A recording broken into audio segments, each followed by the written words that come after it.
ഞാനിങ്ങനെ പല സഹോദരന്മാരോടും ദൈവമക്കളോടും അതുപോലെ കർത്താവിൻ്റെ വേല ചെയ്യുന്ന പല സഹോദരന്മാരോടുമൊക്കെ സംസാരിച്ച സമയത്ത് അവർ പല സമയങ്ങളിലായി പ്രകടിപ്പിച്ച ചില ആശങ്കകളും ആശകളും ചോദ്യങ്ങളും ഒക്കെ ഒരു സിസ്റ്റമായിട്ട് കൊണ്ടുവന്ന് നിങ്ങളുമായിട്ട് പറയാം, പങ്കുവയ്ക്കാം എന്നാണ് ഞാൻ വാസ്തവത്തിൽ വിചാരിച്ചത്.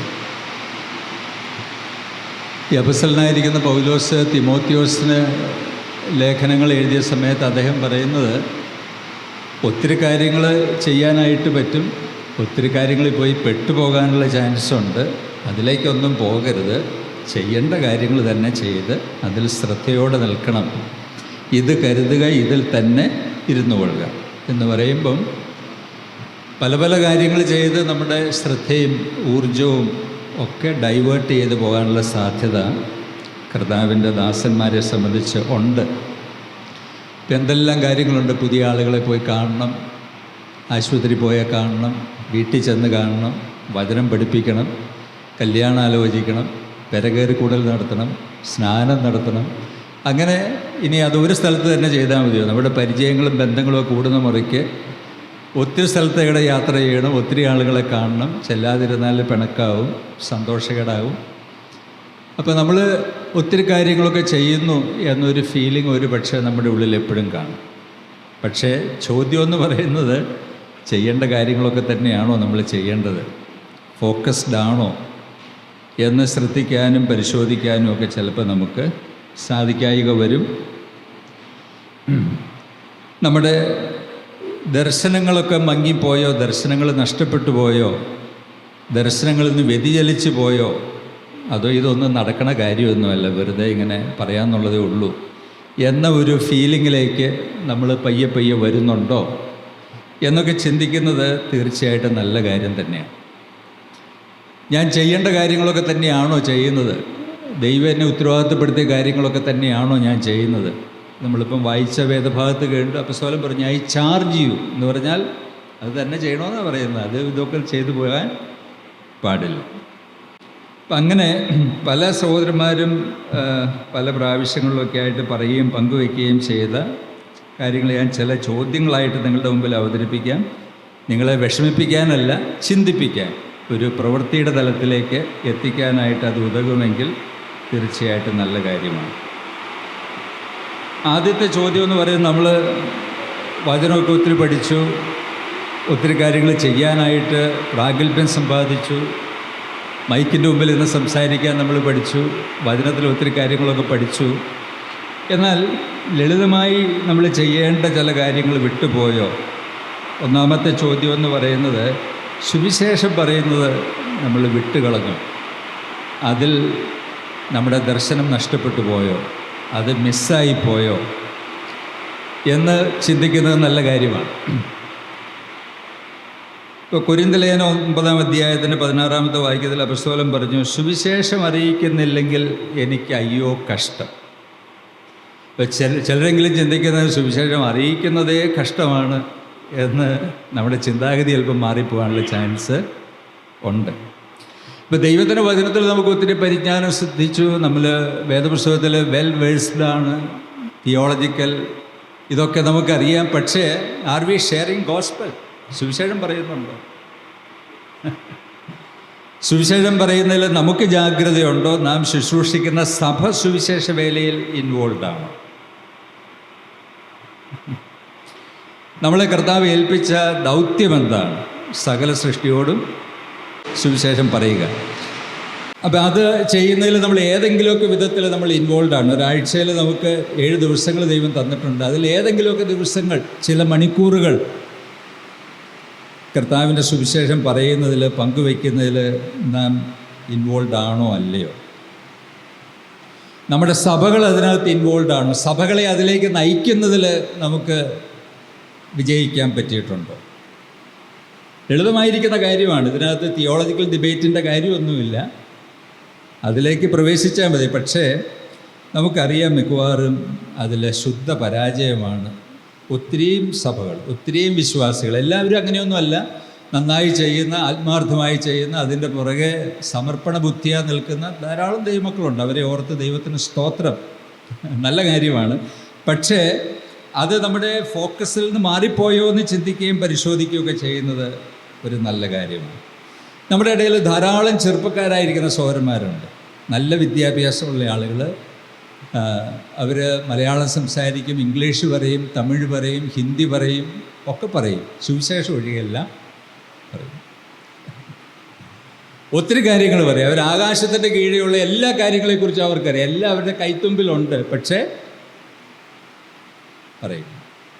ഇപ്പം നമ്മുടെ ഇടയിൽ തന്നെ സത്യമായിട്ട് എന്തോരം മെസ്സേജുകളൊക്കെ ഉണ്ട്, ഗോസ്പൽ മെസ്സേജുകളൊക്കെ ഉണ്ട്. അതുപോലെ സഹോദരന്മാർ സ്റ്റാറ്റസായിട്ട് ഇടുന്ന ചെറിയ ചെറിയ മെസ്സേജ് ചുമ്മാ ഷെയർ ചെയ്താൽ മതി, വേറെ ഒന്നും വലിയ ജോലിയൊന്നും ചെയ്യണ്ട. പക്ഷേ അതൊക്കെ നമ്മുടെ ചെറുപ്പക്കാരെ ചെയ്യിക്കുന്നതിൽ നമ്മൾ ഉത്സാഹിപ്പിക്കുന്നുണ്ട്, അവരെ അതിലേക്ക് നയിക്കുന്നതിൽ നമ്മൾ ശ്രദ്ധയുള്ള ആളുകളാണ്.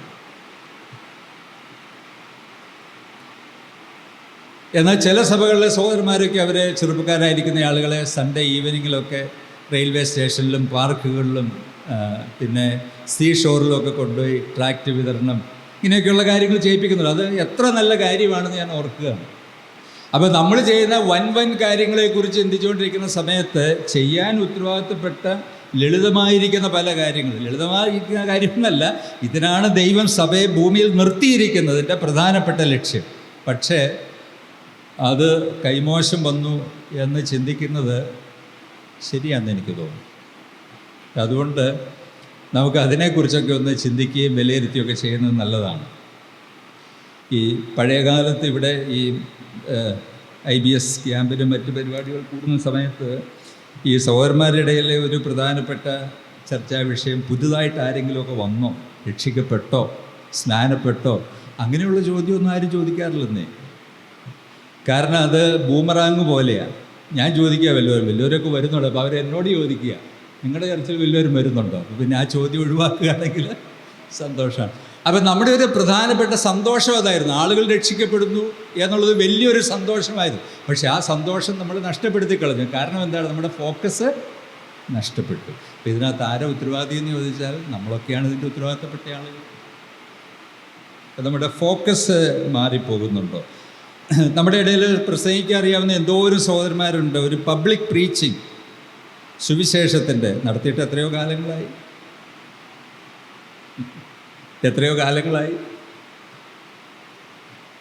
പ്രസംഗിക്കാൻ ആളില്ലാത്തതുകൊണ്ടല്ല, പണ്ട് പ്രസംഗിക്കാൻ ആളില്ലായിരുന്നു. അപ്പോൾ നമ്മൾ എബ്രാഹിം ജോസഫിനെയും ബാബു ജോസഫിനെയും AP ജോസഫ് സാറിനെയും അവരെയൊക്കെ വിളിച്ചു വരുത്തുമായിരുന്നു. വേറെയും സഹോദരന്മാർ ജോസഫ് ഇവരെയൊക്കെ വിളിച്ചു വരുത്തി നമ്മൾ പ്രസംഗിക്കും. ഇന്നിപ്പോൾ എല്ലാ ചർച്ചിലും ആവശ്യത്തിൽ കൂടുതൽ പ്രീച്ചേഴ്സാണ്, പക്ഷേ പ്രസംഗം മാത്രമില്ല. അതും ഇതൊക്കെ പറയുന്നുണ്ട്. പ്രിയമുള്ളവർ, ഈ വിഷയം നമുക്കൊന്ന് ചിന്തിക്കാൻ കൊള്ളാകുന്ന ഒരു വിഷയമാണ്. അടുത്ത ചോദ്യം എന്ന് പറയുന്നത്, നമ്മൾ വല്ല ആത്മാക്കളെ നേടുന്നുണ്ടോ? അതൊരു വലിയ ചോദ്യമാണ്. ഒരാത്മാവിനെങ്കിലും ഈ വർഷം നമുക്ക് വിശ്വാസത്തിലേക്ക് നയിക്കാൻ പറ്റിയോ? കഴിഞ്ഞ വർഷങ്ങളിൽ ഒരാളെയെങ്കിലും നയിക്കാനായിട്ട് പറ്റിയോ? നമ്മുടെ ശുശ്രൂഷ ആരെയെങ്കിലും ജീവൻ്റെ അനുഭവത്തിലേക്ക് നയിച്ചിട്ടുണ്ടോ? അപ്പോൾ നമ്മൾ സാധാരണഗതിയിൽ പറയുന്ന ഒരു ആർഗ്യുമെൻ്റാണ്, അതിനിപ്പം ഇപ്പം പഴയതുപോലെ ആളുകൾക്ക് താല്പര്യമില്ല. ഇപ്പോൾ ഈ സംഘടനകളും സമുദായങ്ങളൊക്കെ വളരെ സ്ട്രോങ് ആണ്. കത്തോലിക്കരൊന്നും ഒരാളെ പോലും വിട്ടുതരില്ല. എനിക്ക് തോന്നുന്നു ഞാനൊക്കെ രക്ഷിക്കപ്പെട്ട് വന്ന കാലത്ത് കാത്തലിക് ചർച്ചിന് ഇരുമ്പ് ചങ്ങല കൊണ്ട് പൂട്ടിയായിരുന്നെങ്കിൽ ഇന്നിപ്പോൾ അതൊക്കെ പോയി. ഇരുമ്പൊന്നുമില്ല, വെറും കയറൊക്കെ ഉള്ളൂ. ആർക്കും ഒന്നും അത്രയും ശക്തിയൊന്നും ഇപ്പോൾ അവരുടെ കൂട്ടത്തിലൊന്നുമില്ല. പഴയതുപോലെ ആളുകളൊന്നും താല്പര്യമുള്ളവരില്ല എന്നൊക്കെയാണ് നമ്മൾ പറയുന്നത്.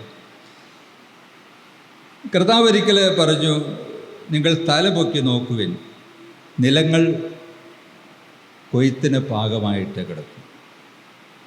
കൊയ്ത്തിന് വെളുത്തിരിക്കുന്നു എന്നാണ്. എന്ന് പറഞ്ഞാൽ ആളുകളില്ല എന്നല്ല അതിൻ്റെ അർത്ഥം, ആളുകളുണ്ടെന്ന് അതിൻ്റെ അർത്ഥം.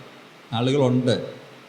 മത്തായിയുടെ സുവിശേഷം 9-ാം അധ്യായത്തിന് 37-ാമത്തെ വാക്യത്തിൽ കർത്താവ് പറഞ്ഞു, കൊയ്ത്ത് വളരെയുണ്ട്, സത്യം ഒന്നും കൂടെ പറഞ്ഞു.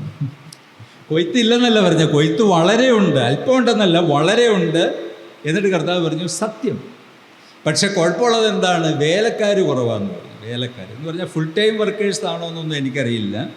ഇത് കൊയ്തെടുക്കാനായിട്ട് അറിയാവുന്ന സഹോദരന്മാരും സഹോദരിമാരും വളരെ കുറവാണ്. അതുകൊണ്ട് കൊയ്ത്തിലേക്ക് വേലക്കാരെ അയക്കേണ്ടതിന് നിങ്ങൾ പ്രാർത്ഥിക്കണം. നമ്മൾ ആ പ്രാർത്ഥന എല്ലാം വിട്ടുകളഞ്ഞു, എല്ലാ കാര്യങ്ങളും വിട്ടുകളഞ്ഞു. അങ്ങനത്തെ ഒരു പ്രാർത്ഥന പോലും ഒരു സഭകൾ പോലും നടത്തുന്നില്ല.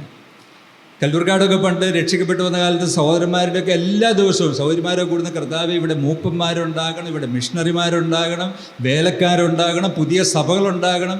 ഇന്ന് അങ്ങനെ അവിടെ അധികം ഇങ്ങനെയുള്ള പ്രാർത്ഥനകളൊന്നും ആരും പ്രാർത്ഥിക്കാറില്ല, വളരെ ചുരുക്കമുള്ളൂ. ഇങ്ങനെ പ്രാർത്ഥിക്കുന്ന സഭകളും ഇല്ല. വേറെ എന്തൊക്കെയോ ജോലികളിൽ ഉത്തരവാദിത്തങ്ങളിലൊക്കെ ആയിട്ട് നമ്മുടെ മനസ്സ് അങ്ങനെ കിടക്കുകയാണ്, അങ്ങനെ കിടക്കുകയാണ്. അപ്പോൾ നമ്മൾ പറയുന്നത്, നമ്മൾ സുവിശേഷമൊക്കെ പറഞ്ഞ് പയ്യെ ഒന്ന് ഉത്സാഹത്തിലേക്ക് വരുമ്പോഴും വല്ല പെന്തക്കോസ്തുകാരും അവരെ കൊണ്ടുപോകും. അല്ലെങ്കിൽ നമ്മൾ പയ്യെ ഒന്ന് ഉത്സാഹത്തിലേക്ക് കൊണ്ടുവന്ന് അടുത്ത ആഴ്ച ചെല്ലുമ്പോഴത്തേ അവരുടെ ഉത്സാഹം നഷ്ടപ്പെടും. ഇതൊക്കെ നമ്മൾ ഫേസ് ചെയ്യുന്ന പ്രശ്നങ്ങളാണ്. കർത്താവ് പറഞ്ഞത് എല്ലാവർക്കും ആത്മാക്കളെ വിൻ ചെയ്യാൻ പറ്റില്ലെന്നാണ് പറയുന്നത്. കർത്താവ് അതിനെക്കുറിച്ച് പറഞ്ഞു, എന്നെ അനുഗമിപ്പിൻ, ഞാൻ നിങ്ങളെ മനുഷ്യരെ പിടിക്കുന്നവർ ആക്കാം. അപ്പോൾ എല്ലാവരും വിചാരിച്ച ആത്മാക്കളെ നേടാൻ പറ്റില്ല. പിന്നെ ആര് വിചാരിക്കണം? ക്രിസ്തുവിനെ അനുഗമിക്കുന്നവർ ഇറങ്ങിച്ചെന്നാൽ അവർ ആളുകളെ നേടും, അവർക്കേ ആളുകളെ കിട്ടുള്ളൂ. ക്രിസ്തുവിനെ അനുഗമിക്കണം. എന്താ ക്രിസ്തുവിനെ അനുഗമിക്കുക എന്ന് പറയുന്നത്? അത് ഒരു ഓൾ ഇൻക്ലൂസീവ് ഒരു ടേമായിട്ട് പറയും. എന്ന് പറഞ്ഞാൽ അതിനകത്ത് സാക്ഷ്യമുണ്ട്, വിശുദ്ധ ജീവിതമുണ്ട്, ദൈവത്തോടുള്ള ബന്ധമുണ്ട്, പ്രാർത്ഥനയുണ്ട്, ഒത്തിരി കാര്യങ്ങളുണ്ട്. അതായിരിക്കും അനുഗമിക്കുക എന്ന് പറയുന്നത്, അനുഗമിക്കുക. അപ്പം അങ്ങനെ അനുഗമിക്കുന്ന വിശ്വാസികൾക്ക് എന്ത് കിട്ടും? ആത്മാക്കളെ കിട്ടും. ആത്മാക്കളെ കിട്ടില്ലായിരിക്കുമൊന്നുമല്ല, ആത്മാക്കളെ കിട്ടും. അപ്പം ആത്മാക്കളെ കിട്ടില്ലെന്ന് പറഞ്ഞാൽ, ഇപ്പം ഞാൻ പറയട്ടെ, നമ്മുടെ രാജ്യത്ത് ഉണർവ് നടക്കുന്ന ഒരു കാലമാണ്, ഉണർവ് നടക്കുന്ന കാലമാണ്. എത്രയോ ലക്ഷക്കണക്കിന് ആളുകൾ രക്ഷിക്കപ്പെടുന്നു. എത്രയോ ആളുകൾ, എവിടെയെല്ലാം ആളുകൾ രക്ഷിക്കപ്പെടുന്നു. കേരളത്തിൽ നമ്മുടെ ഇടയിലേക്ക് വരുന്നില്ലെന്നേ ഉള്ളൂ. ഈ ഹെവൻലി ഫീസ്റ്റ് തൊട്ട് അനേക സഭകളിലേക്ക് ആളുകൾ പോകുന്നുണ്ട്. അപ്പം ആത്മീയ താല്പര്യം ഇല്ലാത്തതുകൊണ്ടല്ല, സംതിങ് വി ലാക്ക്, നമുക്കെന്തോ ഒരു കുറവുണ്ട്. ഒന്നുകിൽ നമ്മുടെ താല്പര്യം നഷ്ടപ്പെട്ടു, നമ്മുടെ ഇൻട്രസ്റ്റ് നഷ്ടപ്പെട്ടു, ദൈവത്തോടുള്ളൊരു ക്ലോസർ വാക്ക് നഷ്ടപ്പെട്ടു, അല്ലെങ്കിൽ ആളുകളെ ആകർഷിക്കാനുള്ള നമ്മുടെ ആത്മീയ ചൈതന്യം നമ്മുടെ ജീവിതത്തിൽ നിന്ന് എങ്ങനെയോ അകന്നു പോയിരിക്കും. നമ്മളെ കണ്ടാൽ ഇവരുടെ കൂടെ ചേരണമെന്ന് ഒരു ഫീലിംഗ് ആരുടെ ഉള്ളിൽ വരുന്നില്ല. അതൊക്കെ എന്താണ് എന്ന് നമ്മൾ ഈ നാളുകളിലൊന്ന് പരിശോധിക്കുന്നത് തീർച്ചയായിട്ടും നല്ല കാര്യം. ഈ റോമാലേഖനത്തെക്കുറിച്ച് ഞാനിങ്ങനെ വായിച്ച, അതിൻ്റെ മുഖവുര വായിച്ചപ്പോൾ അതിനകത്തൊരു കമൻറ്റേറ്റർ എഴുതിയിരിക്കുക, ഈ അപ്പസ്തോലിക കാലത്തിൻ്റെ അവസാനമായപ്പം റോമൻ പട്ടണത്തിൽ മാത്രം 500,000 ആളുകൾ വിശ്വാസികളായിരുന്നു. അതിലെത്ര ആളുകളെ ഈ പൗലോസിൻ്റെ റോമാലേഖനം സ്വാധീനിച്ചിട്ടുണ്ടെന്ന് വിവരിക്കാൻ സാധിക്കില്ലെന്ന്. അപ്പം സുവിശേഷത്തിനെതിരെ ഏറ്റവും എതിർപ്പുണ്ടായിരുന്ന കാലത്ത് റോമയിൽ 500,000 എന്ന് പറഞ്ഞാൽ 5 ലക്ഷം ആളുകൾ വിശ്വാസികളായിരുന്നു. എന്തൊരു വലിയ നമ്പറല്ലേ! സുവിശേഷത്തിനെതിരെ ഏറ്റവും ശക്തമായ സ്റ്റാൻഡുള്ള സ്ഥലമാണ് ഇറാൻ. ഇറാനെ കുറിച്ച് പറയുന്നത്,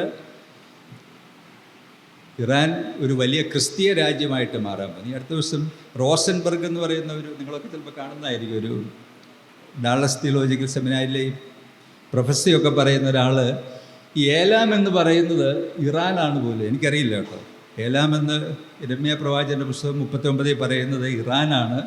ഇറാനാണെങ്കിൽ അവിടെ പറയും, ഞാൻ എൻ്റെ സിംഹാസനം ഏലാമിൽ വയ്ക്കുമെന്നാണ് കർത്താവ് പ്രവചനത്തിൽ പറഞ്ഞത്. അങ്ങനെയാണെങ്കിൽ ഇറാനെ കുറിച്ച് അദ്ദേഹം പറയുന്നത് സുവിശേഷ വേലയുടെ എപ്പിക് സെൻറ്ററായിട്ട് മാറും. അപ്പം ഇറാൻ എന്ന് പറയുന്ന രാജ്യവും മുസ്ലിം വേൾഡും സുവിശേഷത്തെ ഇതുപോലെ എതിർക്കുന്ന രാജ്യമാണ്. അവിടെ ആളുകൾ രക്ഷിക്കപ്പെടുമെങ്കിൽ നമ്മുടെ കേരളത്തിൽ രക്ഷിക്കപ്പെടില്ല എന്ന് നമ്മൾ ചിന്തിക്കരുത്. നമ്മുടെ ഫോക്കസ് ഒരുപക്ഷെ മാറിപ്പോയി കാണും, നമ്മുടെ പ്രാർത്ഥനാ വിഷയങ്ങൾ മാറിപ്പോയി കാണും, നമ്മുടെ ബേർഡൻ നഷ്ടപ്പെട്ടു പോയി കാണും. അതൊക്കെ ആയിരിക്കും അതിൻ്റെ കാര്യം. അത് നമ്മളൊന്ന് ചിന്തിക്കുന്നത് നല്ലതാണ്. ഇപ്പോൾ നമ്മൾ പറയുന്നത് ഉള്ളവരൊക്കെ ബാംഗ്ലൂർക്കും ചെന്നൈക്കും പിന്നെ ഔട്ട്സൈഡ് രാജ്യങ്ങളിലേക്കൊക്കെ പോവുക. ഭയങ്കര സങ്കടവും കരച്ചിലുമാണ് നമ്മുടെ സഹോദരന്മാർക്ക്. എന്നാ കാര്യം, നമ്മൾ സുവിശേഷം പറഞ്ഞ ഒരാളും രക്ഷിക്കപ്പെട്ടു വരില്ല. അതുകൊണ്ട് ഈ സഭ മിക്കവാറും തീർന്നു പോകും. അതുകൊണ്ട് നിങ്ങൾ ഒരു കാരണവശാലും പോകരുത്, ഇവിടെ തന്നെ ഉറച്ചു നിന്നോളൂ എന്നായി പറയുന്നത്. അങ്ങനെയാണോ അതിൻ്റെ അർത്ഥം?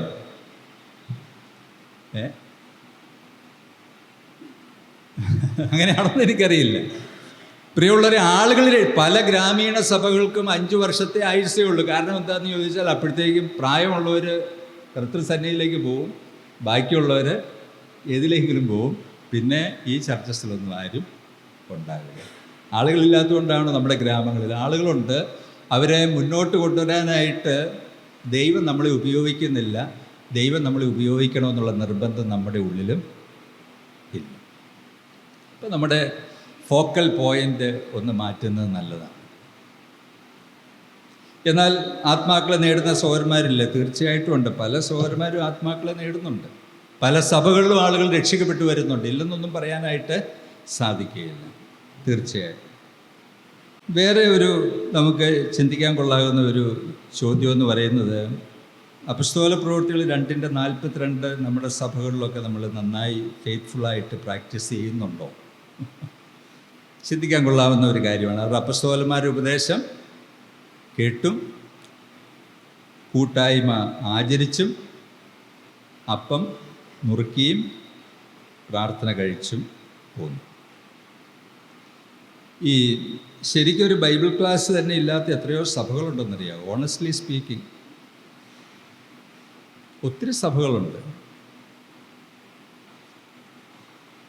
നല്ലൊരു ബൈബിൾ സ്റ്റഡി ഇല്ലാത്ത എത്രയോ സഭകളുണ്ട്. അപ്പം നമ്മൾ ഈ അപ്പസ്തോലികമായിരിക്കുന്ന ഒരു മാതൃകയിൽ മുന്നോട്ട് പോകാൻ പരിശ്രമിക്കുന്ന ആളുകളാണ് എന്ന് നമ്മൾ പറയുകയും അപ്പസ്തോലിക ഉപദേശം പഠിപ്പിക്കുന്നതിൽ നമ്മൾ പുറകോട്ട് നിൽക്കുകയും ചെയ്യുമ്പം നമ്മുടെ ചർച്ചസ് എങ്ങനെ വളരും? അവർക്ക് നല്ല ആഹാരം കൊടുക്കാതെ നമുക്ക് അവരെ എങ്ങനെ വളർത്തിയെടുക്കാനായിട്ട് പറ്റും? അവരെ എങ്ങനെ ബലപ്പെടുത്താൻ പറ്റും? അവരെങ്ങനെ ശക്തിപ്പെടും?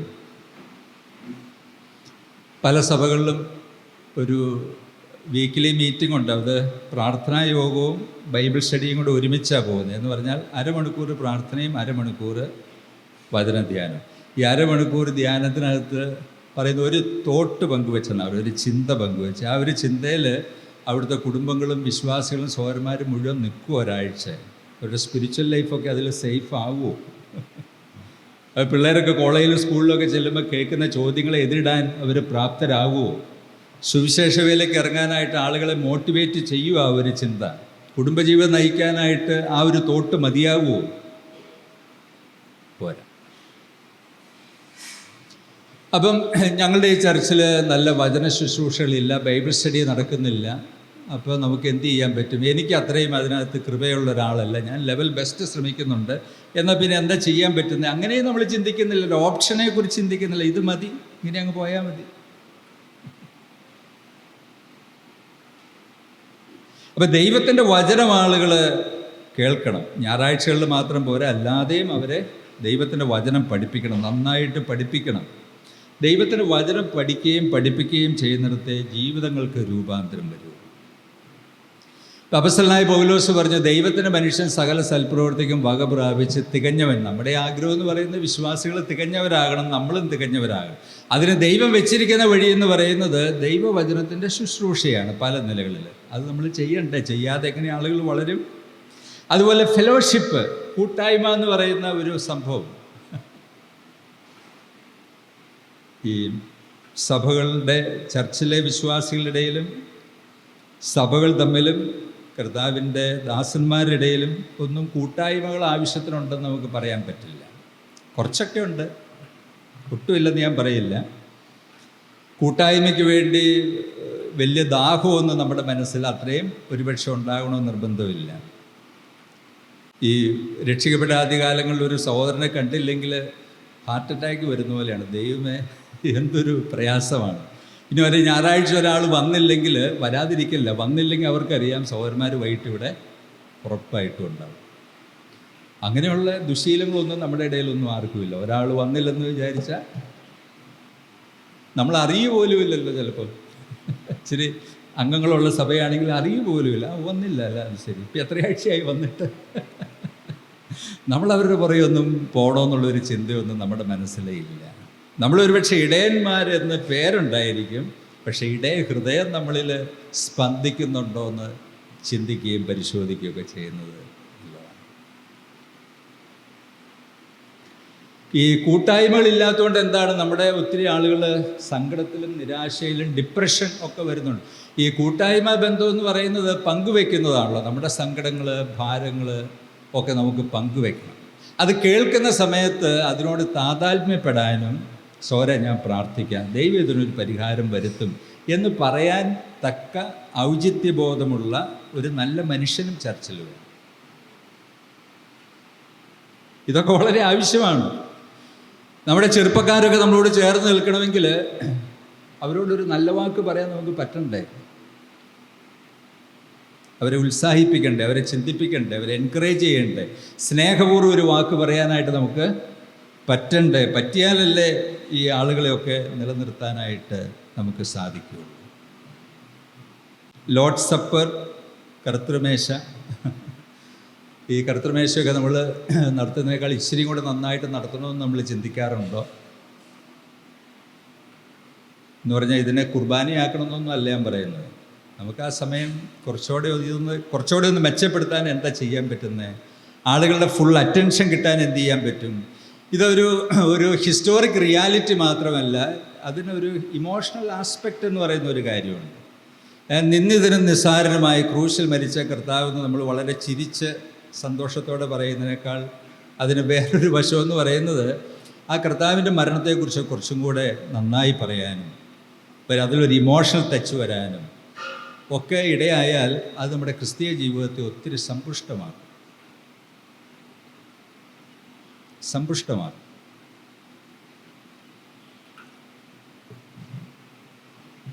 അപ്പം അങ്ങനെയൊക്കെയുള്ള ഒത്തിരി വശങ്ങളുണ്ട്. ഒരു നല്ല പാട്ട് ആ സമയത്ത് പാടിയാൽ നമ്മളിങ്ങനെ എല്ലാം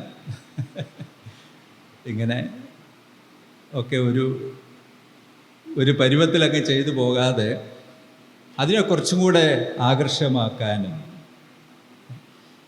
എല്ലാവരും പറയുന്ന ഒരു പാസേജാണ്. എന്താണ്? ഒന്നിലെ കൊരിന്ത്യലേഖനം 11-ാം അധ്യായം സ്ഥിരം വായിക്കും, അല്ലെങ്കിൽ മർക്കോസിൻ്റെ സുവിശേഷം 15-ാം അധ്യായം നാടുവാഴികളുടെ മുൻപാകെ നിർത്തി. എന്തോരം പാസേജുകളുണ്ടല്ലേ കർത്താവിൻ്റെ മരണത്തെക്കുറിച്ച് ആളുകൾക്ക് ഓർക്കാൻ തക്കവണ്ണം. അത് ഒന്ന് നന്നായി പഠിച്ചൊരുങ്ങി ടച്ചിങ്ങായിട്ട് ഒക്കെ പറഞ്ഞാൽ അത് ആളുകളെയൊക്കെ ടച്ച് ചെയ്യില്ലേ? കുറച്ചുകൂടി ഒരുക്കില്ലേ ഈ ശുശ്രൂഷയിൽ പങ്കെടുക്കാൻ? അപ്പോൾ അതൊക്കെ നമ്മുടെ മിസ്സിങ് പോയിന്റുകളാണ് ഞാൻ പറയുന്നത്. മിസ്സിങ് പോയിന്റുകളാണ്. പ്രാർത്ഥന എന്ന് പറയുന്ന പരിപാടിയൊക്കെ കൈമോശം വന്നുപോയി. നമ്മുടെ പഴയ IBSനൊക്കെ ഈ രാത്രികളിൽ ഇരുന്ന് പ്രാർത്ഥിക്കും. എന്താ പ്രാർത്ഥിക്കുന്നതെന്ന് വെച്ചാൽ ഓരോ സഭകളുടെയും പ്രാർത്ഥനാ വിഷയങ്ങൾ നമ്മളിവിടെ ക്യാമ്പ് തുടങ്ങുന്നതിന് മുമ്പ് കൊണ്ടുവന്ന് അത് സംഘാടകർ കൊണ്ടുവന്ന് സൈക്ലോ സ്റ്റൈൽ ചെയ്ത് കൊണ്ടുവന്ന് എല്ലാ ചർച്ചസിലേക്കും കോപ്പി കൊടുത്ത് പിന്നെ എല്ലാ സഭകളിലും കൊണ്ടുപോയി പ്രാർത്ഥനയാണ്. അങ്ങനെ പ്രാർത്ഥിച്ച് സഭകളൊക്കെ വളർന്നു എന്നുള്ളത് സത്യമാണ്. ആ പ്രെയറൊക്കെ എതിൽ പോയി എന്നുള്ളത് ദൈവത്തിന് പോലും അറിയാമെന്ന് എനിക്ക് തോന്നുന്നു. അങ്ങനെ ഒരു പ്രെയർ ബേർഡനൊന്നുമില്ല. ഈ പ്രെയർ ബേർഡൻ ഇല്ലെന്ന് മാത്രമല്ല, എൻ്റെ ഒരു സംശയം ഞാൻ പറയാം. നമ്മൾ ഈ വേദശാസ്ത്ര വിഷയങ്ങൾ പഠിച്ച് ആർ വി ബിക്കം സ്കെപ്റ്റിക്കൽ?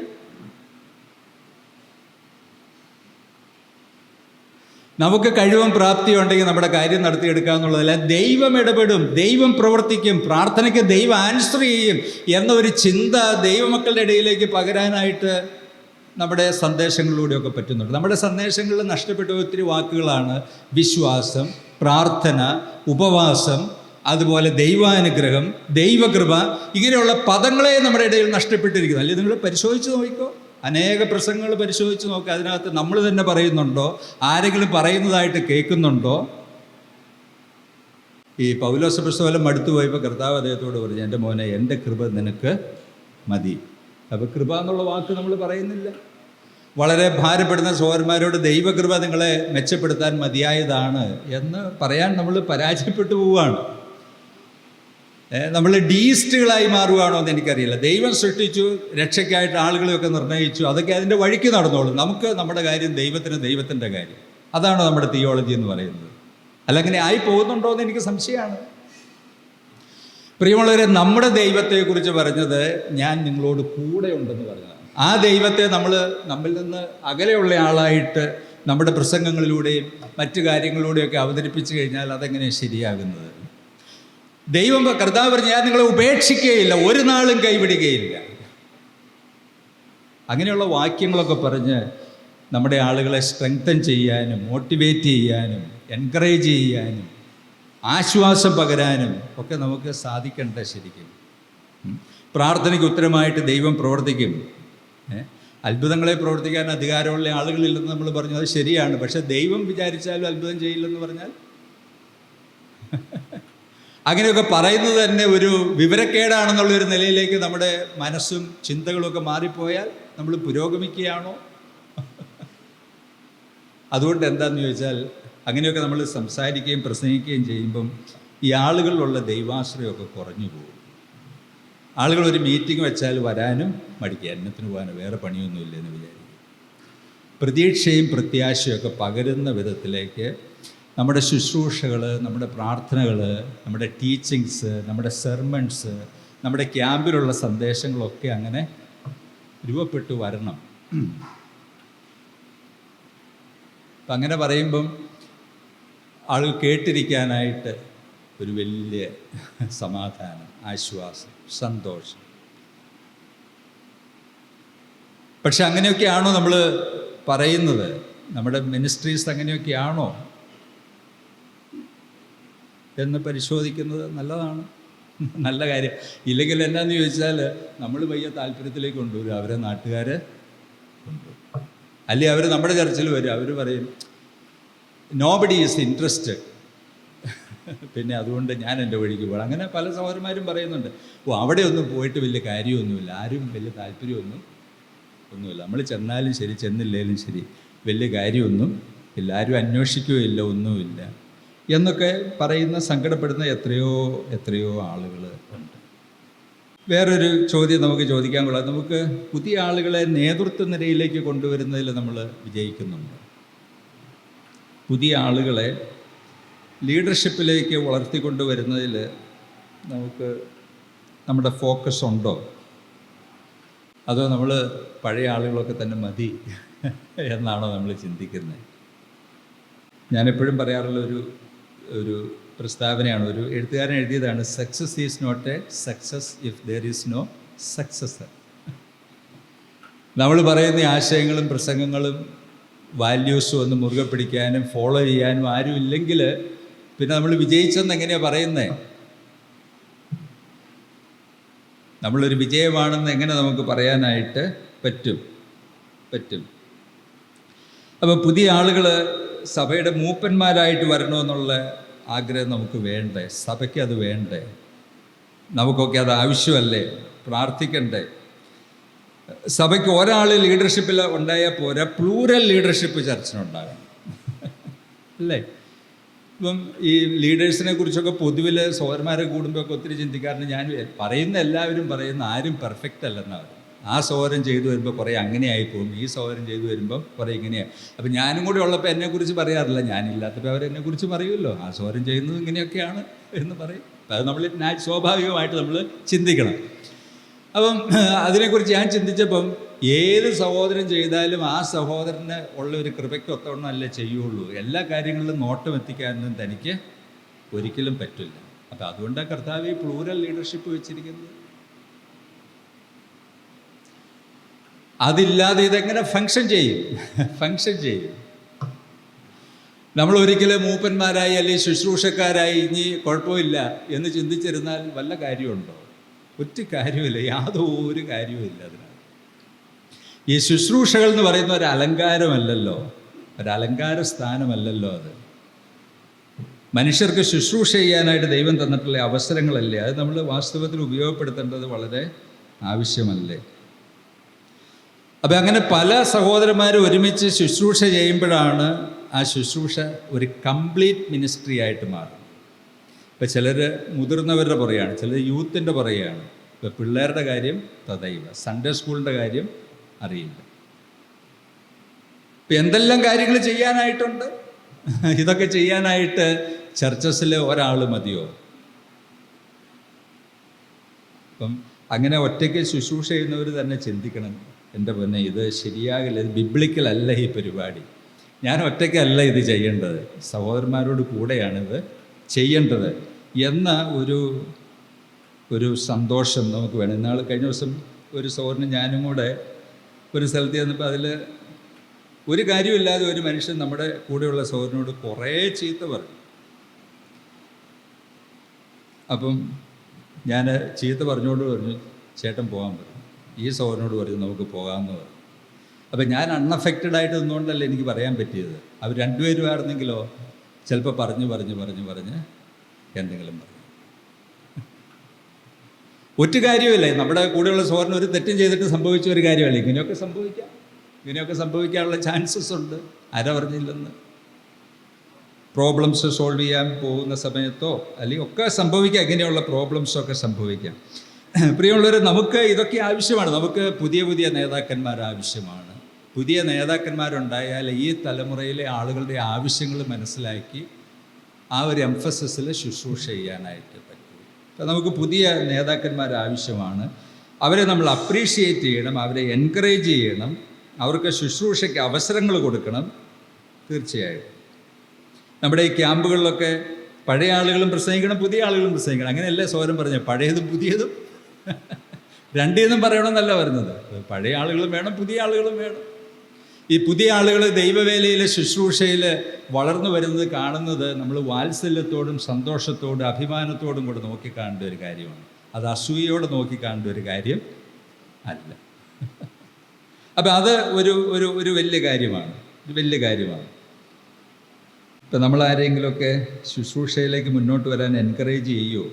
അപ്പസ്തോല പ്രവൃത്തിയിൽ 16-ാം അധ്യായത്തിൻ്റെ 2-ാം വാക്യത്തിൽ തിമോത്തിയോസിനെ കണ്ടപ്പം പൗലോസ് പറഞ്ഞു, എടാ മോനെ നീ മുന്നോട്ട് വാ എന്ന് പറയാതെ ഇരിക്കുമെന്ന് എനിക്ക് തോന്നുന്നില്ല. നിനക്കതിനുള്ളൊരു കൃപയും വിളിയും നിൻ്റെ ശുശ്രൂഷയൊക്കെ ഞാൻ ശ്രദ്ധിച്ചപ്പോൾ, നിന്നോടുള്ള ആളുകളുടെ പെരുമാറ്റവും ഒക്കെ ശ്രദ്ധിച്ചപ്പോൾ, മൊത്തത്തിൽ നോക്കിയപ്പം നിന്നെ ദൈവം ഒരു മിനിസ്ട്രിക്ക് വിളിച്ചതുപോലെ എനിക്ക് തോന്നുന്നുണ്ട്. പിന്നെ നീ എന്തിനാ ഇവിടെ നിൽക്കുന്നത്? Why don't you come with me? എൻ്റെ കൂടെ വാ. അപ്പോൾ അവർ പറഞ്ഞില്ല, അങ്ങനെ പൗലോസ് വന്ന ആളുകളൊന്നും കൊണ്ടുപോകരുത് എന്ന് അവർ പറഞ്ഞില്ല. അയ്യോ ഞാൻ പോരില്ലെന്ന് പറഞ്ഞില്ല. അമ്മ യുനീക്ക പറഞ്ഞില്ല, ആ കൂടെ ഇവിടെ ഒരു ആൺതരിയേ ഉള്ളൂ, അച്ഛനാണെങ്കിൽ ഇല്ല, വേറെ ആരുമില്ല, ഒരു ചെറുക്കനേ ഉള്ളൂ, തന്നു വിടില്ലെന്ന് പറഞ്ഞില്ല. സഭക്കാർ പറഞ്ഞില്ല ഇവരെ പറഞ്ഞു വിടില്ലെന്ന് പറഞ്ഞില്ല. ഒന്നും പറഞ്ഞില്ല. പൗലോസ് പറഞ്ഞില്ല ഇങ്ങനെയുള്ള ചെറുക്കന്മാരൊന്നും ഞാൻ കൊണ്ടുപോകില്ലെന്ന് പറഞ്ഞില്ല. ഇപ്പോൾ നോക്കിയാൽ പൗലോസ് പറഞ്ഞു, കൊള്ളാം, നിനക്ക് അതിനുള്ളൊരു ഗ്രേസ് ഉണ്ടെന്ന് പറഞ്ഞു, നീ വരാൻ പറഞ്ഞു. അമ്മയും വല്യമ്മയും പറഞ്ഞു, നീ പൊക്ക മോനെ എന്ന് പറഞ്ഞു. സഭ പറഞ്ഞു, നല്ല കാര്യമാണ്, ഞങ്ങൾ പ്രാർത്ഥിക്കാമെന്ന് പറഞ്ഞു. മിനിസ്ട്രിയിലേക്ക് പറഞ്ഞയച്ചു. അത് എന്തോ ഒരു അനുഗ്രഹമായി പോയെന്ന് ചോദിച്ചാൽ പറയാനായിട്ട്. ലോകത്തിലെ 5 ഭൂഖണ്ഡങ്ങളും അതിലെ സകല രാജ്യങ്ങളും സകല മനുഷ്യരും ആ കൂട്ടുകെട്ടിലൂടെ അനുഗ്രഹിക്കപ്പെട്ടു. ഇല്ലെന്ന് നമുക്ക് പറയാനായിട്ട് സാധിക്കുകയില്ല. അതൊക്കെ നമുക്ക് ആവശ്യമല്ലേ? തീർച്ചയായിട്ടും നമുക്ക് ആവശ്യമാണ്. നമുക്ക് നമ്മുടെ ഫോക്കസ് നഷ്ടപ്പെട്ടു പോയ മറ്റൊരു കാര്യമായിരിക്കും ഒരുപക്ഷെ നമ്മുടെ സഭകളുടെ ശുദ്ധീകരണം സംബന്ധിച്ച് നമുക്ക് അത്രയും ഫോക്കസ് ഉണ്ടോ? ആളുകളൊക്കെ വന്ന് കൂടി കൂട്ടായ്മയൊക്കെ ആചരിച്ച് പോകണമെന്നുള്ളതല്ലാതെ അതിലപ്പുറത്തേക്ക് സഭകൾ വിശുദ്ധിയിൽ വളരണം. ചർച്ചസിൽ പ്രമാണം വിട്ട് നടക്കുന്ന മനുഷ്യരോട് ബുദ്ധി ഉപദേശിക്കണം. അധാർമികത പ്രവർത്തിക്കുന്ന മനുഷ്യരോട് ആക്ഷൻസ് എടുക്കണം. ഇതൊക്കെ വേണം.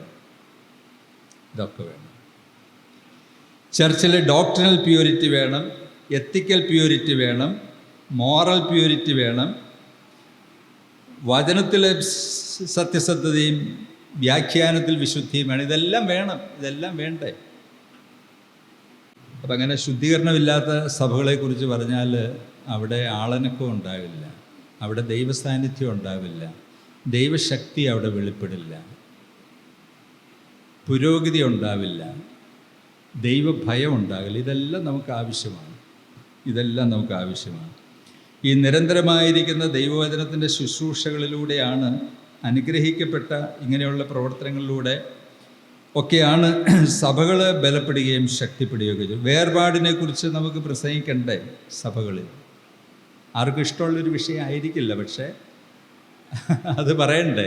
വേർപാടിനെക്കുറിച്ച് തീർച്ചയായിട്ടും പറയണം. എത്തിക്സിനെ കുറിച്ച് പറയണം. മോറൽ പ്യൂരിറ്റിയെക്കുറിച്ച് പറയണം. ഇതൊക്കെ പറയണം. നാളൊരു പെങ്കൊച്ചു പറഞ്ഞു, ഈ എല്ലാവരെയും കൂടെ യൂത്തിനെയും ടീനേജേഴ്സിനെയും എല്ലാവരെയും കൂടി ഒരുമിച്ച് കൂട്ടി എന്തെങ്കിലുമൊക്കെ പറഞ്ഞു വിടുന്നതിൽ അർത്ഥമൊന്നുമില്ല. പിള്ളേരെയൊക്കെ ഇരുത്തി പല കാര്യങ്ങളൊക്കെ നല്ല തെളിവായിട്ട് പറഞ്ഞു കൊടുക്കണമെന്ന് പറഞ്ഞു. ഇല്ലെങ്കിൽ അവരൊക്കെ ഓരോ വഴിക്ക് പോകും. സെക്ഷൽ പ്യൂരിറ്റിയെക്കുറിച്ച് നമ്മുടെ കുഞ്ഞുങ്ങളോട് പറഞ്ഞു കൊടുക്കണ്ടേ? പറഞ്ഞു കൊടുക്കണം. ആര്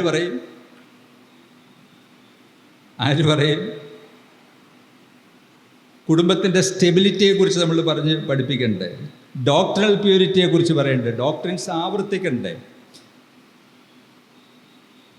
ഇല്ലെങ്കിൽ ചർച്ചസ് ബലപ്പെടില്ല. നല്ല പൊട്ടൻഷ്യലിൽ വന്ന ഒരു ചെറുപ്പക്കാരൻ അവിശ്വാസിയായ ഒരു ഹിന്ദു പെണ്ണിനെ പോയി കല്യാണം കഴിച്ചു. അവൻ്റെ എല്ലാ പൊട്ടൻസും തീർന്നില്ലേ? എന്ത് ചെയ്യാൻ പറ്റും? ആ ഫാമിലിക്ക് എന്ത് ചെയ്യാൻ പറ്റും? ചർച്ചിന് എന്ത് ചെയ്യാൻ പറ്റും? സൗരന്മാർക്ക് എന്ത് ചെയ്യാൻ പറ്റും? വലിയ സങ്കടവും വലിയ പ്രയാസമൊക്കെ ആയിരിക്കും. അപ്പം ഇങ്ങനെയുള്ള പല പ്രോബ്ലംസ് ചില ആളുകളെ നമ്മൾ കണ്ടാൽ തോന്നും അവർ നല്ല സ്ട്രോങ് ആണെന്നൊക്കെ തോന്നും. പക്ഷെ തോന്നലേ ഉള്ളൂ. അവർ ഇമോഷണലി ഒന്നും അത്ര സ്ട്രോങ് ആയിരിക്കണം നിർബന്ധമൊന്നുമില്ല. ഇതൊക്കെ നമ്മുടെ നമ്മുടെ ശുശ്രൂഷകളിലെ ഒരു ഫോക്കൽ പോയിൻ്റായിട്ട് തന്നെ ഇരിക്കണം. ഇല്ലെങ്കിൽ എന്താണെന്ന് ചോദിച്ചാൽ സഭകൾക്കൊന്നും ഒരു ആർജവത്വം ഉണ്ടാകില്ല, ഒരു ശുദ്ധിയുടെ അനുഭവം ഉണ്ടാവില്ല, ഒരു ദൈവസാന്നിധ്യവും ദൈവാനുഗ്രഹമൊന്നും ഉണ്ടാകില്ല. യെശയ്യാ പ്രവാചകൻ പറഞ്ഞില്ലേ? എന്താ പറഞ്ഞത്? യഹോവയുടെ ഉപകരണങ്ങളെ ചുമക്കുന്നവരെ നിങ്ങളെ തന്നെ. അത് വളരെ ആവശ്യമാണ്. ലോകപ്രസിദ്ധനായ ഒരു ദൈവദാസൻ, അദ്ദേഹത്തിൻ്റെ പേര് മറന്നുപോയി, അദ്ദേഹം പറഞ്ഞു, എൻ്റെ സഭയുടെ ഏറ്റവും വലിയ ആവശ്യം എൻ്റെ ശുദ്ധീകരണമാണ്. റോബർട്ട് മുറേ മക്ചൈന എന്ന് എനിക്ക് തോന്നുന്നു. അപ്പോൾ അദ്ദേഹം പറഞ്ഞതാണ്, എൻ്റെ സഭയുടെ ഏറ്റവും വലിയ ആവശ്യം എൻ്റെ ശുദ്ധീകരണമാണ്. നമ്മളൊക്കെ പറയുന്നത് നിങ്ങളുടെ ശുദ്ധീകരണമാണ് സഭയുടെ ഏറ്റവും വലിയ ആവശ്യം. അദ്ദേഹം പറഞ്ഞ അങ്ങനെയല്ല, എൻ്റെ ശുദ്ധീകരണം, എൻ്റെ പേഴ്സണൽ ഹോളിനെസ്സാണ് ഈ സഭയുടെ ഏറ്റവും വലിയ ആവശ്യം. അതൊക്കെ ശരിയായിരിക്കുന്ന പ്രസ്താവനകളാണ്.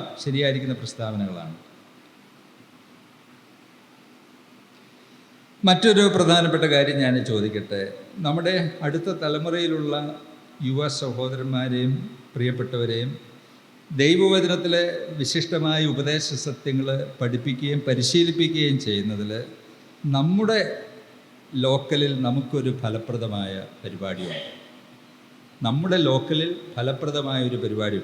ഇവിടെ പറയുന്നത് നമ്മുടെ ലൊക്കാലിറ്റിയിൽ, തൃശ്ശൂരാണെങ്കിൽ തൃശ്ശൂർ, കാലിക്കട്ടാണെങ്കിൽ കാലിക്കട്ട്, ട്രിവാൻഡ്രമാണെങ്കിൽ അവിടെ, ആലപ്പുഴയാണെങ്കിൽ അവിടെ, ആ ലൊക്കാലിറ്റിയിലുള്ള ദൈവമക്കളെയും ചെറുപ്പക്കാരെയും ദൈവവചനത്തിലെ വിലയേറിയ സത്യങ്ങൾ പറഞ്ഞു കൊടുക്കുന്നതിലും പരിശീലിപ്പിക്കുന്നതിലും നമുക്കൊരു പ്രോഗ്രാം ഉണ്ടോ? അത് നമ്മുടെ ഒരു പ്രധാനപ്പെട്ട ഒരു കൺസേൺ ആയിരിക്കണ്ടേ? തീർച്ചയായിട്ടും വേണം. നമ്മുടെ ചെറുപ്പക്കാരായിരിക്കുന്ന പല ആളുകളെയും ദൈവവചനത്തിലെ വിലയേറിയ സത്യങ്ങൾ പറഞ്ഞ് പഠിപ്പിച്ച് വളർത്തിയെടുക്കാൻ നമുക്കൊരു താല്പര്യം വേണം, നമുക്കൊരു പ്രോഗ്രാം വേണം, അതിനോട് സ്റ്റിക്ക് ഓൺ ചെയ്ത് നിൽക്കാനായിട്ട് നമുക്ക് മനസ്സ് വേണം. ഞങ്ങൾ പണ്ട് കോഴഞ്ചേരിയിൽ വചനം പഠിക്കാനായിട്ട് 3 വർഷം പോയി. തിങ്കൾ, ചൊവ്വ, ബുധൻ ദിവസങ്ങളിൽ എബ്രാം ദിവസം പറഞ്ഞ ആകാശത്തിന് കീഴെ മനുഷ്യരുടെ ഇടയിൽ ആര് വിളിച്ചാലും പോവില്ലായിരുന്നു. ഉള്ള കാര്യം പറഞ്ഞത്. കാരണം വേറെ ആരും പഠിപ്പിക്കാനില്ല, ബ്രദർ മാത്രമേ ഉള്ളൂ, വേറെ ഒരു ടീച്ചേഴ്സും ഇല്ല. അപ്പോൾ ബ്രദർ എന്ത് ചെയ്യുമെന്ന് ചോദിച്ചാൽ തിങ്കളാഴ്ചയും പോവില്ല, ചൊവ്വാഴ്ചയും പോവില്ല, ബുധനാഴ്ച ഉച്ചവരെ ഒരു സ്ഥലത്തും പോവില്ല. വൈകിട്ട് വല്ല ക്ലാസ്സും എടുത്തിട്ട് തിരിച്ചു പോരും എന്നുള്ളതല്ല, അത് ഒരു പരിപാടിക്കും പോകും.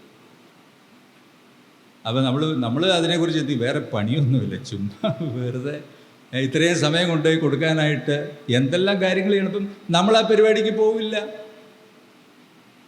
1 മണിക്കൂർ ക്ലാസ് എടുക്കുന്നതിനെ കുറിച്ച് തന്നെ നമ്മൾ വലിയ ചിന്തകളൊക്കെ ആണെങ്കിൽ ദിവസങ്ങൾ തന്നെ ചില സഹോദരന്മാർക്ക് വേണ്ടിയിട്ട് സ്പെൻഡ് ചെയ്യുക, മാറ്റിവെക്കുക എന്നൊക്കെ പറയുന്നത് എന്തൊരു പരിപാടിയാണ്. അത് വളരെ പ്രാക്ടിക്കലായിരിക്കുന്ന കാര്യമാണ്, വളരെ പ്രായോഗികമാണ്. അങ്ങനെ തന്നെ ചെയ്തിട്ടുള്ള പല സഹോദരന്മാരും ഇവിടെ ഇരിപ്പുണ്ടാവും. തീർച്ചയായിട്ടും അവരെ ഓർത്ത് സ്തോത്രം ചെയ്യുന്നു. പ്രിയമുള്ളവരെ, ഇതൊക്കെയാണ് ദൈവം നമ്മുടെ ജീവിതത്തിൽ ആഗ്രഹിക്കുന്ന ചില സുപ്രധാനമായിരിക്കുന്ന ഫോക്കൽ പോയിന്റുകൾ.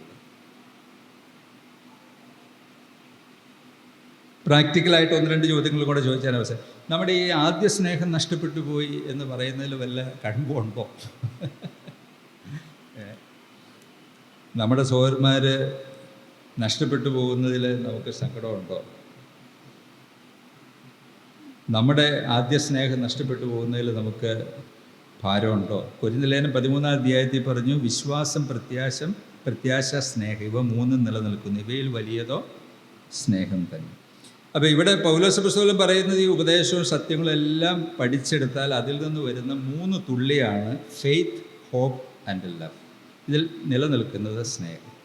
നമ്മൾ ധാരാളം കാര്യങ്ങൾ പഠിക്കുകയും പരിശീലിക്കുകയും അഭ്യസിക്കുകയും ഒക്കെ ചെയ്തു. നമ്മുടെ ജീവിതത്തിലും ഹൃദയത്തിലും വിശ്വാസം, പ്രത്യാശ, സ്നേഹം, ഇത് 3 വളർന്നും വർദ്ധിച്ചും വരുന്നില്ലെങ്കിൽ നമ്മളും ഒത്തിരി ഡ്രൈ ആയിപ്പോയി എന്ന് ചിന്തിച്ചാൽ മതി. കർത്താവ് നമ്മളെ തീർച്ചയായിട്ടും സഹായിക്കട്ടെ. നമുക്ക് ഉത്സാഹം വരട്ടെ. നമ്മുടെ ഇതര സഭകളോടും നമ്മുടെ ഒപ്പം അധ്വാനിക്കുന്ന സഹോദരന്മാരോടും ശുശ്രൂഷക്കാരോടും പ്രിയപ്പെട്ടവരോടൊക്കെ നമുക്കൊരു സ്നേഹമുള്ള മൈൻഡുണ്ടോ? ഒരു സ്നേഹമൊക്കെ നമുക്ക് വേണ്ടേ അവരോട്? തീർച്ചയായിട്ടും കർത്താവ് നമ്മളെ അതിനെ സഹായിക്കുകയും ശക്തീകരിക്കുകയും ഒക്കെ ചെയ്യട്ടെ. അടുത്ത ഒരു ചോദ്യം എന്ന് പറയുന്നത്, നമ്മുടെ സഹോദരിമാരെ സ്ട്രെങ്തൻ ചെയ്യാനായിട്ട് നമുക്ക് ലോക്കലി എന്ത് പരിപാടിയാണ് ഉള്ളത്? റെഗുലറായിട്ടൊരു സിസ്റ്റേഴ്സ് മീറ്റിംഗ് ഉണ്ടോ? സിസ്റ്റേഴ്സിൻ്റെ ഇടയിൽ തന്നെ പല പ്രായത്തിലുള്ള ഒത്തിരി സഹോദരിമാരുണ്ട്. അവരുടെ നീഡ്സ് മീറ്റ് ചെയ്യാനായിട്ടുള്ള ചില ക്രമീകരണങ്ങളുണ്ടോ?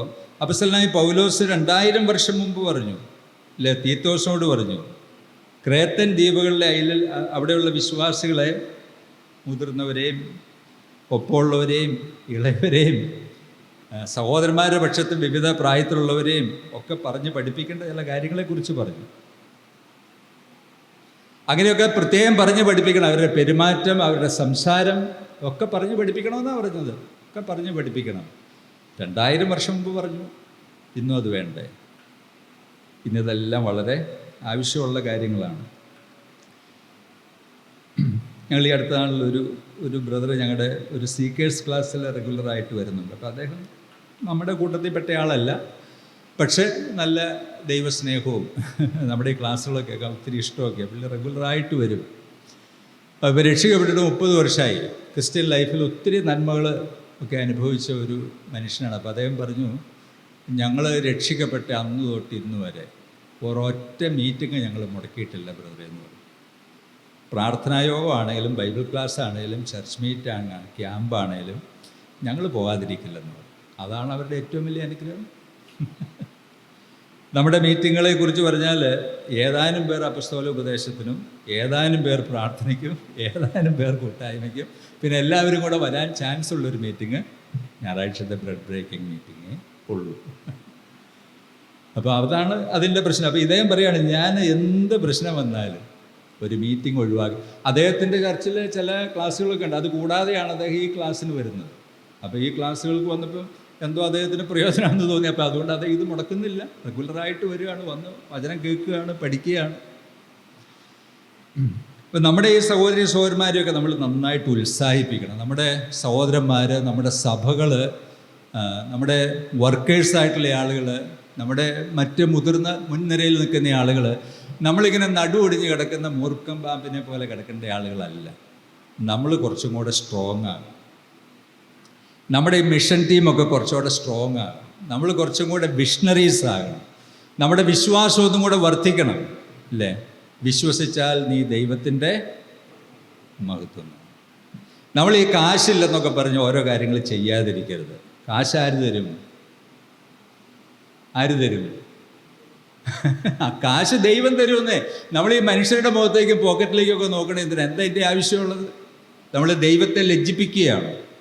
ഇംഗ്ലണ്ടിലെ രാജാവ് അമേരിക്കൻ കോളനികൾ സന്ദർശിക്കാൻ പോയ തൻ്റെ മോനോട് പറയും, നീ നോക്കണം, നീ ഇംഗ്ലണ്ടിലെ രാജാവിൻ്റെ മോനാണ്. നീ അമേരിക്കയിലെ പുതിയ കോളനികളിലൊക്കെ ചെന്നിട്ട് ഇംഗ്ലണ്ടിലെ രാജാവിൻ്റെ മോനൊത്ത വിധം നീ പെരുമാറണം. കുറവുകൾ വന്നാൽ ബ്രിട്ടീഷ് ട്രഷറിയിൽ നിന്ന് പണമെടുത്ത് കാര്യങ്ങൾ ചെയ്തോളണം. എന്നിട്ട് അത് ചാൾസ് ഫിന്നി കണക്ട് ചെയ്യുന്ന ആരോടാണെന്നറിയാമോ? വിശ്വാസികളോടും ദൈവദാസന്മാരോടുമാണ്. നിങ്ങളും ദൈവത്തിൻ്റെ ജനമാണ്, ദൈവത്തിൻ്റെ മക്കളാണ്. ഹഗ്ഗായി പ്രവാചകന്റെ പുസ്തകത്തിൽ ദൈവാലയ പണിയെക്കുറിച്ച് പറഞ്ഞപ്പോൾ കർത്താവ് പറഞ്ഞു, സ്വർണം എനിക്കുള്ളത്, വെള്ളി എനിക്കുള്ളത് എന്ന് പറഞ്ഞാൽ എന്താ അതിൻ്റെ അർത്ഥം? കാശില്ലെന്നും പറഞ്ഞ് ദൈവാലയം പണിയാതിരിക്കേണ്ട കാര്യമൊന്നുമില്ല. Shall be supplied. നമ്മുടെ തന്നെ പുറകിലേക്കുള്ള ഒത്തിരി അനുഭവങ്ങൾ പരിശോധിച്ച് നോക്കിയാൽ നമുക്കറിയാം. നമ്മുടെ പ്രശ്നമെന്ന് പറയുന്നത് പൈസ ഇല്ലായ്മ എന്നുള്ളതല്ല. നമ്മുടെ പ്രശ്നമെന്ന് പറഞ്ഞാൽ ദൈവം തരും എന്ന് വിശ്വസിക്കുന്നതിലുള്ള കുറവാണ്. അതാണ് നമ്മുടെ പ്രശ്നം. അല്ലാതെ ദൈവം തരില്ലായ്മയല്ല, ഇല്ലായ്മയല്ല നമ്മുടെ പ്രശ്നം. എൻ്റെ നീതിമാൻ വിശ്വാസത്താൽ ജീവിക്കും. ദൈവം നമ്മുടെ ആവശ്യങ്ങൾ നിറവേറ്റി തരും. സഹോദരന്മാരെ, നമ്മൾ ധൈര്യപ്പെട്ട് മുന്നോട്ട് ചുവടുകൾ വെക്കണം എന്ന് ആ ഒരു ഫെയ്ത്ത്, അത് നമുക്ക് കുറച്ചൊക്കെ നഷ്ടപ്പെടും. നമ്മുടെ ഇടയിൽ ആളുകൾ വേലയ്ക്ക് വരാത്ത എന്നാന്ന് ചോദിച്ചു കഴിഞ്ഞാൽ പിന്നെ ഇനിയിപ്പോൾ അവർക്കും ഒക്കെ കൊടുക്കണം, വേറെ പണിയൊന്നുമില്ല. അങ്ങനെയൊന്നും ചിന്തിക്കരുത്. അതൊക്കെ യഹോവയുടെ വഴിപാടുകളെ നിന്ദിക്കുന്ന ചിന്തകളാണ്. Don't think so. അങ്ങനെ ചിന്തിക്കരുത്. കർത്താവിന് ഭയങ്കര ദേഷ്യം വരും. ഈ ദൈവകോപം എന്ന് പറഞ്ഞൊരു സംഭവം കൂടെയുണ്ട് ക്രിസ്ത്യൻ തിയോളജിയിൽ. ദൈവത്തിന് ദേഷ്യം വരും പല കാര്യങ്ങളൊക്കെ ഇട്ട് കഴിഞ്ഞാൽ. അപ്പം സ്നേഹമുള്ള ദൈവം കോപിക്കുന്നത് ശരിയാണോ എന്നവർ ചോദിക്കും. ഒരു വേദശാസ്ത്രി എഴുതിയ ഒരു പുസ്തകം വായിച്ചപ്പോൾ അതിനകത്ത് പറഞ്ഞ് സ്നേഹമുള്ളവരെ കോപിക്കുകയുള്ളൂ, അല്ലാത്തവരെന്തിനാണ് കോപിക്കുന്നതെന്ന് അദ്ദേഹം ചോദിക്കുന്നത്. നീ കൊണ്ടുപോയി നിൻ്റെ ജീവിതം തൊലച്ച് കളയാൻ പോവാന്ന് പറഞ്ഞാൽ സ്നേഹമുള്ള ഏത് പിതാവ് മോനോട് കോപിക്കില്ലാത്ത? ദൈവം കോപിക്കും, ദൈവം കോപിക്കും. അപ്പം അതുകൊണ്ട് സ്നേഹമുള്ളതുകൊണ്ടാണ് ദൈവം കോപിക്കുന്നത്. സ്നേഹമില്ലെങ്കിൽ ഉണ്ടായിരുന്നാൽ മതി, പോയ വഴിക്ക് പൊക്കോട്ടെ എന്ന് വിചാരിക്കും. അപ്പം ദൈവത്തിൻ്റെ വചനത്തിലെ വിലയേറിയ ആശയങ്ങൾ, വിലയേറിയ സത്യങ്ങൾ, ദൈവവേല, ശുശ്രൂഷ, ഇതൊക്കെ ദൈവം നമുക്ക് തന്ന വിലപ്പെട്ട ദാനങ്ങൾ. എത്രയോ നല്ല മനുഷ്യർ, കഴിവുള്ള ആളുകൾ, നിസ്തുല്യമായ ഉപദേശം, സാധ്യതകൾ എല്ലാം നമുക്ക് തന്നിട്ടുണ്ട്. അപ്പം അതുകൊണ്ട് എനിക്ക് പറയാനുള്ളത്, നമ്മൾ വീണ്ടും നമ്മുടെ ഫോക്കസിലേക്ക് മടങ്ങി വരണം. നമ്മൾ സ്ട്രോങ് ആകണം. നമ്മൾ കുറച്ചും കൂടെ മൂർച്ചയുള്ള ആളുകളായിട്ട് തീരണം. സാധിക്കില്ല, കഴിയില്ല എന്നൊക്കെ പറഞ്ഞ് നമ്മൾ പുറകോട്ട് നിൽക്കരുത്. നമ്മൾ മുന്നോട്ട് പോകണം. കഴിയില്ല എന്ന് പറഞ്ഞ് നിൽക്കുന്നവരോട് കർത്താവിന് പറയാനുള്ളത് എന്താണെന്നറിയോ? നിൻ്റെ കയ്യിലെന്താണ്? വടി. ഒന്ന് മോനെ എടുത്ത് നീട്ടടാ, ചെങ്കടൽ വിഭാഗിക്കപ്പെടും. വെറുതെ കരഞ്ഞ സമയം കളയല്ലേ. ദൈവം അതിനുള്ള വഴികളൊക്കെ നമുക്ക്. പിന്നെ നമ്മുടെ സൺഡേ സ്കൂൾ, അതിൻ്റെ ഫോക്കസ് നഷ്ടപ്പെട്ടോ, പിള്ളേരിൽ ശ്രദ്ധ പോയി കഴിഞ്ഞാൽ ഭാവി ഉണ്ടാകുമോ? ഭാവി ഉണ്ടാകും. പിള്ളേരെ പഠിപ്പിക്കാനായിട്ട് നമുക്ക് പറ്റുമോ? ഇപ്പം നമ്മളതിനെക്കുറിച്ച് പറയുന്നത് യൂത്ത്സിനെ ഏൽപ്പിക്കാം. അപ്പം സഹോദരൻ ചെയ്ത് തന്നെ എനിക്കിഷ്ടമാണ് കേട്ടോ. സൺഡേ സ്കൂളിൽ പഠിപ്പിക്കാൻ ഇഷ്ടം. എനിക്ക് സമയമില്ല എന്നുള്ളൊരു പ്രശ്നമേ ഉള്ളൂ. സൺഡേ സ്കൂളിൽ പഠിപ്പിക്കാൻ എനിക്ക് വളരെ ഇഷ്ടമാണ്. I love. കാരണം എന്താണെന്ന് ചോദിച്ചാൽ, നമ്മൾ ഈ കതിരെ കൊണ്ടുപോയി വളം വെച്ചിട്ട് കാര്യമൊന്നുമില്ല. അവർ നല്ല സത്യങ്ങളൊക്കെ പറഞ്ഞ് പഠിപ്പിച്ചാൽ അവർ പഠിക്കും. ഒരു പെങ്കൊച്ചിൻ്റെ കല്യാണത്തിൻ്റെ തലേ ദിവസം സാക്ഷി പറഞ്ഞപ്പോൾ അവൾ പറഞ്ഞു, പണ്ട് 8ാം ക്ലാസ്സിൽ പഠിച്ചപ്പോൾ ഒരു ക്യാമ്പിൽ ഒരു ബ്രദർ കല്യാണത്തെക്കുറിച്ച് ഓർത്ത് പ്രാർത്ഥിക്കണമെന്ന് പറഞ്ഞത് ഞാൻ അന്ന് തൊട്ട് പ്രാർത്ഥിക്കാൻ തുടങ്ങി. എൻ്റെ നന്മയാണ് ഇപ്പോൾ ഉള്ളത്. 8ാം ക്ലാസ്സിൽ പഠിക്കുന്ന കൊച്ചിനോട്, ആ കൊച്ച് കല്യാണത്തെക്കുറിച്ച് ഞാൻ ചിന്തിക്കുന്നില്ല, പക്ഷെ അന്ന് പറഞ്ഞ ഒരു പ്രസ്താവനയാണ് അവളുടെ ഉള്ളിൽ സ്വാധീനം ചെലുത്തുന്നത്. നമ്മുടെ യൂത്തിനെ സ്ട്രെങ്തൻ ചെയ്യാനുള്ള പരിപാടി നമുക്കുണ്ടോ? യൂത്ത്, അവരോട് എല്ലാ അശുദ്ധരാണെന്നുള്ള ചിന്തയാണോ? അവരോട് നമുക്കൊരു കമ്പാഷനേറ്റ് ആയിട്ടുള്ളൊരു ഹൃദയമുണ്ടോ? അവരോട് ഇടപെടാനായിട്ടുള്ളൊരു മനസ്സും താല്പര്യവും സന്തോഷമൊക്കെ നമുക്കുണ്ടോ? ഇതൊക്കെ നമ്മുടെ ഫോക്കൽ പോയിന്റുകളാണ്. ഇതിൽ നിന്ന് മിസ്സായി മാറിപ്പോകാതിരിക്കാൻ തക്കവണ്ണം ദൈവം നമ്മളെ സഹായിക്കും. ദൈവം നമ്മളെ ശക്തീകരിക്കട്ടെ, വീണ്ടും നമ്മളെ യഥാസ്ഥാനപ്പെടുത്തട്ടെ. നമുക്കൊക്കെ യഥാസ്ഥാനത്വം ആവശ്യമാണ്. ദൈവം യഥാസ്ഥാനത്വത്തിൻ്റെ ദൈവമാണ്. കർത്താവെ, എന്നെ റെസ്റ്റോർ ചെയ്യണം, എന്നെ ശരിയായ സ്ഥാനത്ത് കൊണ്ടുവന്ന് നിർത്തണം. എൻ്റെ ശ്രദ്ധ അങ്ങോട്ടും ഇങ്ങോട്ടും മാറിപ്പോകാനായിട്ട് അനുവദിക്കരുത്. അതിൽ തന്നെ നിൽക്കാൻ ദൈവം എന്നെ സഹായിക്കും. അപ്പോസ്തലനായ പൗലോസ് പറഞ്ഞാൽ, ഞാൻ ഒന്ന് ചെയ്യുന്നു. ഒത്തിരി കാര്യങ്ങളൊന്നും ചെയ്യാൻ നമ്മളെ കൊണ്ട് പറ്റില്ല. സർവശക്തനായ ദൈവം നമ്മെ സഹായിക്കട്ടെ, ഉത്സാഹിപ്പിക്കട്ടെ.